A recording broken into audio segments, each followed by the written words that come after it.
আমার শ্বশুর আমাকে দেখেই দুধ খাওয়ার জিদ ধরতেন। আমারও খুব ইচ্ছা ছিল যে আমি আমার শ্বশুরকে দুধ খাওয়াব। একদিন আমার স্বামী দেব বাড়িতে ছিলেন না, তাই আমি জালি নাইটি পরে আমার স্বামীর স্মৃতিতে ব্যাকুল হয়ে পড়েছিলাম। হ্যালো বন্ধুরা, আমার নাম পূজা এবং আমার স্বামীর নাম অবিনাশ, কিন্তু সবাই তাকে স্নেহে অমিত বলে ডাকে। আমরা চণ্ডীগড়ের বাসিন্দা। আজ আমি আমার জীবনের এমন একটি গল্প বলতে যাচ্ছি যা শুনে তোমাদের হুঁশ উড়ে যাবে। আমার বিয়ের মাত্র 5 দিন পেরিয়েছে। আমার শ্বশুর আমাকে ডাকলেন। আমার শ্বশুরবাড়িতে শুধু আমার শ্বশুরই থাকতেন। আর আমার স্বামী বিয়ের রাতেই বিশেষ করে বলেছিলেন যে তার বাবা খুব রাগী, তাকে কোনো বিষয়ে না বলবে না, নইলে তিনি রাগে পাগল হয়ে যান। 3 দিন ধরে আমি এটাই দেখছিলাম, যখনই তিনি আমার স্বামী অমিতকে ডাকতেন, আমার স্বামীর রং উড়ে যেত, তিনি একদম ঘাবড়ে যেতেন এবং দ্রুত ঘর থেকে বেরিয়ে যেতেন। আমার স্বামীর এই অবস্থা দেখে আমার মনে শ্বশুরের প্রতি ভয় জন্মেছিল। তিনি সত্যিই রাগী ছিলেন। চতুর্থ দিন সকালেই অমিত আমাকে বলল যে আজ আমরা বাইরে ঘুরতে যাব। আমি খুব খুশি ছিলাম, কিন্তু তখনই আমার শ্বশুর অমিতকে ডাকলেন, আর তিনি তৎক্ষণাৎ ঘর থেকে বেরিয়ে গেলেন। বাইরে থেকে আমার শ্বশুরের চিৎকার শোনা যাচ্ছিল, তিনি বলছিলেন, 3 দিন বিয়ের হাঙ্গামায় কেটে গেল, তোমার কি মনে আছে যে ফ্যাক্টরিতে তোমার না থাকায় কত ক্ষতি হচ্ছে? আর আজ তুমি আবার ছুটি নিয়ে বসে আছ। এখনই ফ্যাক্টরি পৌঁছে যাও, সব কর্মীদের উপর নজর রাখো যাতে তারা ঠিকমতো কাজ করে। আমি তোমার বিয়ে এই জন্য করিনি যে তুমি ঘরেই বসে থাকবে। আর তোমার স্ত্রীকেও বলো যে সে রান্নাঘরের দায়িত্ব নেবে। এখানে তো আর কোনো মহিলা নেই যে তার নখর তুলবে। শুনে আমার খুব রাগ হয়েছিল। আমাদের বিয়ের মাত্র 3 দিন পেরিয়েছে, আর এই 3 দিনে আমিই নাস্তা বানিয়ে দিচ্ছিলাম। এর উপর আমার শ্বশুর অনেক খুঁত ধরেছিলেন। কিন্তু অমিত আমাকে স্নেহে বুঝিয়েছিলেন যে বাবার কথা খারাপ মনে করো না। 4 দিন ধরে আমি এই চিন্তায় ডুবেছিলাম যে শ্বশুরের মেজাজ কেন এমন। কিন্তু আজ আমার শ্বশুর যে হট্টগোল করলেন তাতে আমি খুব ভয় পেয়ে গেলাম। অমিত যখন ঘরে ঢুকলেন তার মুখ মলিন ছিল। তিনি বললেন, আমি ক্ষমা চাইছি, আমাকে যেতে হবে গু। আমি বললাম, কোনো সমস্যা নেই, কাজ আগে। আমরা পরে বাইরে যাব গু। আমি কোনো আপত্তি করিনি। অমিত তার ফ্যাক্টরিতে চলে গেলেন। আমি রান্নাঘরে এসে অনিচ্ছায় বাসন ধোয়া শুরু করলাম। বিয়ের চতুর্থ দিনেই আমাকে খাবার বানাতে হলো এবং বাড়ির সব কাজ করতে হলো। আমার শ্বশুর জিকে বিদায় দিয়েছিলেন, বলেছিলেন যে এখন বউ এসে গেছে, সেই সব পরিষ্কার করবে। আমি পুরো বাড়ি পরিষ্কার করলাম এবং ক্লান্ত হয়ে এখন আমি আমার ঘরে বিশ্রাম নিতে যাচ্ছিলাম, তখন আমার শ্বশুর আমাকে ডাকলেন। তিনি তার ঘরে বসেছিলেন। আমি মাথায় ভালো করে দোপাট্টা দিয়েছিলাম, কিন্তু দোপাট্টাটা রেশমি ছিল, তাই যখন আমি শ্বশুরের ঘরে ঢুকলাম, আমি জিজ্ঞাসা করলাম, জি পাপা, আপনি কিছু চেয়েছিলেন? তিনি আমাকে মাথা থেকে পা পর্যন্ত খুব গভীরভাবে দেখলেন। তারপর খুব অদ্ভুতভাবে তার শুকনো ঠোঁটে জিভ বুলিয়ে বললেন, দুধ। দুধ খাব কি? এটা শুনে আমার প্রথমে আমার দোপাট্টার কথা মনে পড়ল, কারণ আমার বুক থেকে দোপাট্টা সরে গিয়েছিল। আমি তাড়াতাড়ি দোপাট্টা ঠিক করে ঘর থেকে বেরিয়ে এলাম। আমার শ্বশুরের এই আচরণ আমার কাছে অদ্ভুত লাগল। শ্বশুর তো বাবার সমান, আর বাবা কখনো মেয়েদের মাথা থেকে পা পর্যন্ত এভাবে দেখেন না। আমি তাড়াতাড়ি রান্নাঘরে চলে এলাম। আমার দিল জোরে জোরে কাঁপছিল, আমি খুব অদ্ভুত বোধ করছিলাম। আমি ফ্রিজ খুলে দুধের গ্লাস ভরে দোপাট্টা ভালো করে জড়িয়ে শ্বশুরের ঘরে গেলাম। সাইড টেবিলে দুধের গ্লাস রাখলাম। এর আগেই আমি ঘর থেকে বেরিয়ে যাচ্ছিলাম, আমার শ্বশুর বললেন, একটু আমার কাছে বসো, কথা বলো। বাড়িতে এখন তুমি ছাড়া তো কেউ নেই, আর আমি অনেক দিন ধরে একা একা বসে বিরক্ত হয়ে যাই। এটা শুনে আমি খুব অস্বস্তি বোধ করলাম। আমার শ্বশুরের ঘরে শুধু একটি বিছানা আর আলমারি ছিল, বসার জন্য আলাদা কোনো চেয়ার ছিল না, তাই আমি বাধ্য হয়ে বিছানার পাশে বসলাম।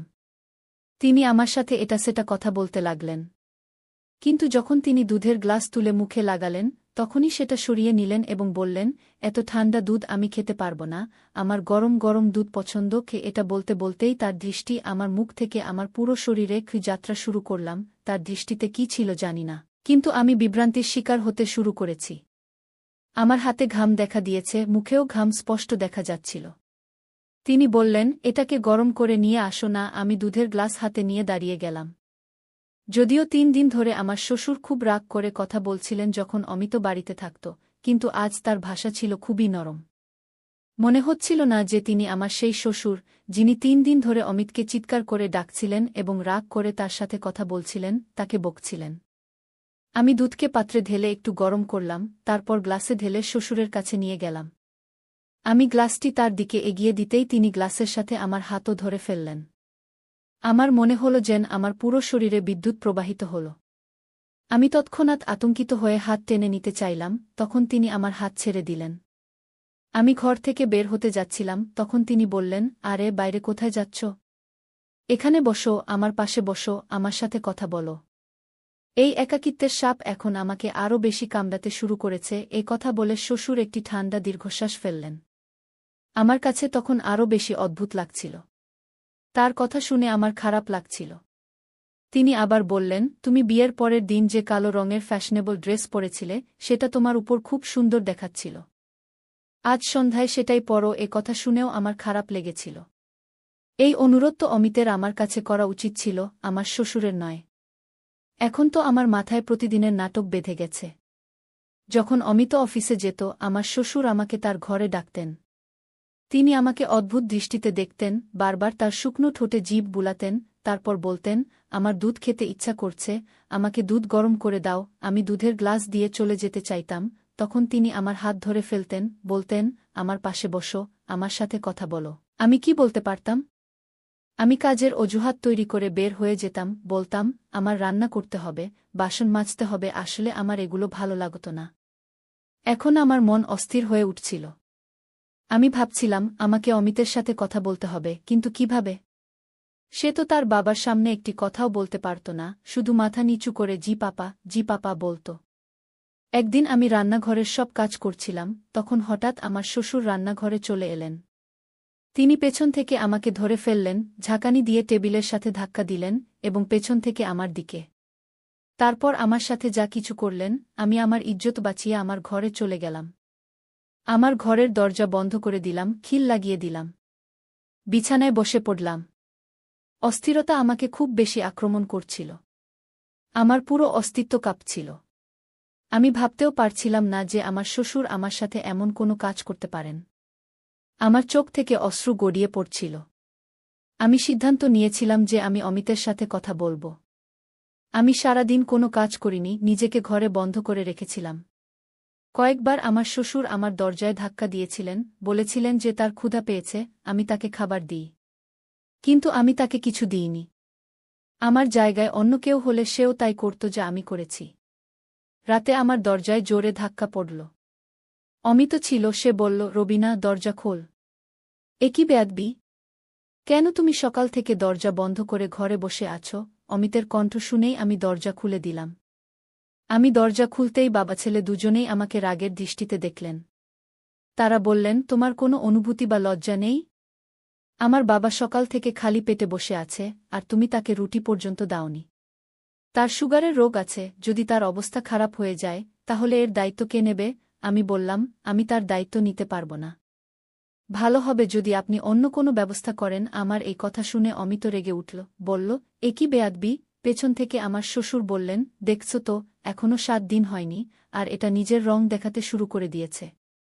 আমি আগেই জানতাম যে এই মেয়েরা বিয়ের পর এমনই করে, আর আলাদা হওয়ার স্বপ্ন আগে থেকেই চোখে সাজিয়ে রাখে। আমার স্বামী বলল, আজ তুমি এই কথা বলে দিয়েছ, পূজা।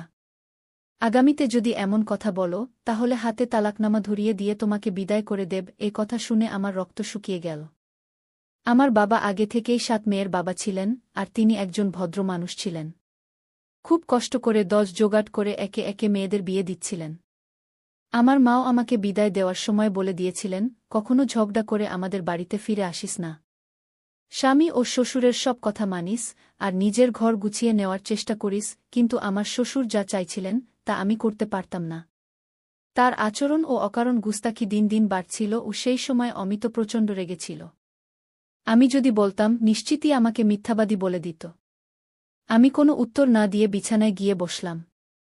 আমার শ্বশুর বললেন, অমিত, একে শেষবারের মতো বুঝিয়ে দাও, এর মাথা ঠিক করে দাও। নইলে আমি এর মায়ের সাথে কথা বলবো, এর বাবাকে বলবো, তোমার মেয়েকে সামলে নাও। এ বলে তিনি রেগে সেখান থেকে চলে গেলেন। আমি আমার শ্বশুরের দিকে রাগভরা দৃষ্টিতে তাকালাম। অমিত বলল, তোমার সমস্যা কি? তোমার মাথায় কি এক শূন্য সদস্যের বোঝা যে তুমি সামলাতে পারছ না? আমার তো শুধু একজন বাবা আছে, কোনো মা, বোন বা ভাই নেই। এমন জীবন পেলে মেয়েরা কামনা করে যেখানে তাদের মাথায় কোনো দায়িত্ব না থাকে। আমি বললাম, কাশ আমার শাশুড়ি ও ননদ থাকতেন, তাহলে আজ আমি যে অবস্থার মধ্য দিয়ে যাচ্ছি তা হতে হতো না। আমার কথা শুনে সে রেগে তাকাল, বলল, এমন কি সমস্যা তৈরি করেছ তুমি? আমার বাবা তোমার মাথায় শুধু দুবেলা রুটি দিতে বলে, সেটাও তোমার কাছে বোঝা মনে হচ্ছে? দেখো, আমাদের বাড়িতে ঝগড়া ফ্যাসাদ করা হয় না। অফিস থেকে ক্লান্ত হয়ে ফিরি, এসেই এসব দেখতে পারি না। আমাকে শান্তি চাই। আমি বিয়ে করেছি শান্তি পেতে, ঝগড়া ফ্যাসাদ দেখতে নয়। আমি বললাম, অমিত, তুমি তোমার বাবার বিয়ে দিয়ে দাও। এই কথা বলতেই অমিত আমার মুখে জোরে এক চড় মারল, বলল, লজ্জা হয় না তোমার এমন কথা বলতে? এটা বাবার বিয়ের বয়স। আমার বাবার দুটি রুটি কি তোমার জন্য এত বোঝা হয়ে গেছে যে সেটা বানাতেও কষ্ট হচ্ছে? আমি বললাম, তুমি আমার কথা বুঝছ না। সে বলল, এটা কি এমন কথা যা আমি বুঝব? এটা একেবারে বেকুবি কথা। আমার বাবার বয়স ৬০ বছর, কবরে পা, সে ডায়াবেটিস ও ব্লাড প্রেশারের রোগী। আর তুমি চাইছ এই বয়সে আমার বাবা আরেক নারীর দায়িত্ব নিক? এখন আমি তাদের কি বলব যে তাদের বাবাই তার পুত্রবধূর দিকে নজর রাখছে? আমি বললাম, আপনি বিয়ে করে দিন, আমি আপনার বাবা ও মা দুজনকেই সামলাব। আমার কথা শুনে সে অদ্ভুত হাসল, বলল, একটা আমার বাবার দুটি রুটি তুমি বানাতে পারছ না, আর তুমি আমার সৎমাকে সামলাবে?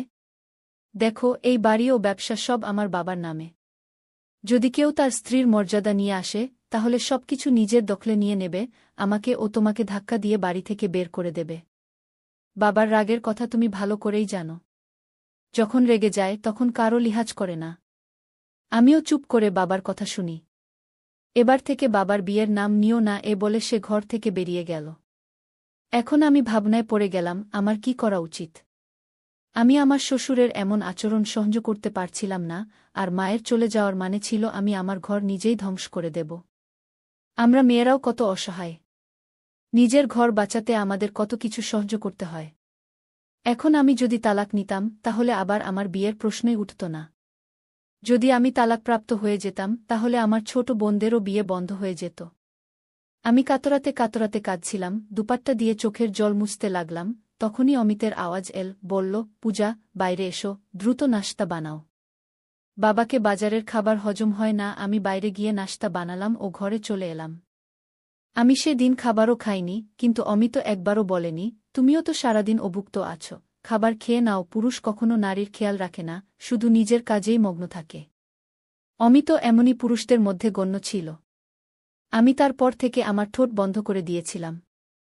অমিত যখন অফিসে চলে গেল, আমার শ্বশুর আমাকে ডাকল। আমি বড় অসহায়ভাবে তার ঘরে গেলাম। আমাকে দেখে সে অদ্ভুত হাসল, বলল, তুমি কি ভেবেছিলে তোমার সৌন্দর্যের জাদু আমার ছেলের মাথায় চড়ে গেছে আর সে তোমার জন্য আমাকে ছেড়ে দেবে? আমার থেকে আলাদা হয়ে তোমাকে আলাদা ঘর দেবে? তোমার চিন্তা বদলে ফেলো।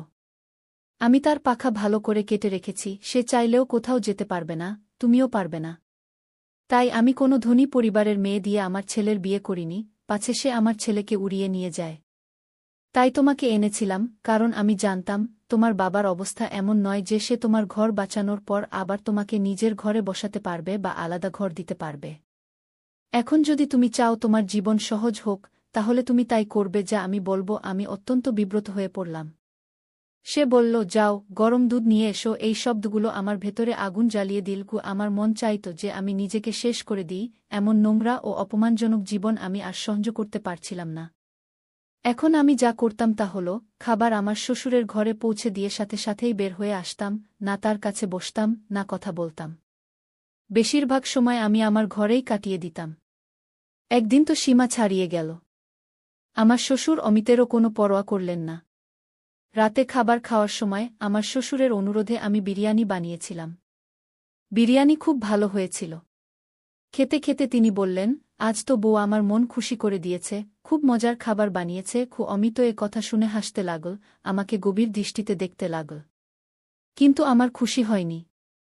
তারপর আমার শ্বশুর পকেট থেকে ২,০০০ টাকা বের করে আমার দিকে বাড়িয়ে দিলেন, বললেন, নাও, এটা তোমার পুরস্কার, এটা রাখো। কিন্তু আমি দিলাম।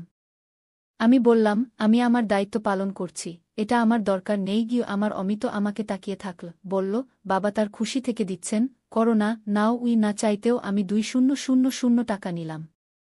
আমি বাসন তুলতে লাগলাম, যেই উঠে দাঁড়ালাম, আমার শ্বশুরও উঠে দাঁড়ালেন, আমার দিকে এগিয়ে এসে আমাকে জড়িয়ে ধরলেন এবং আমার কপালে চুমু দিলেন। আমি যেন পাথরের মূর্তি হয়ে গিয়েছিলাম। তিনি বললেন, আমি তোমার বদলে যাওয়া রূপে খুব খুশি, এমনই থাকো তাহলে খুব শীঘ্রই আমার হৃদয়ে জায়গা করে নেবে কি এ বলে তিনি তার ঘরে চলে গেলেন। আমি অমিতের দিকে তাকিয়েছিলাম, যার মুখে কোনো প্রতিক্রিয়া ছিল না। কিন্তু আমার খুব খারাপ লাগল। আমি বললাম, বাবার এটা কোন ধরনের আচরণ?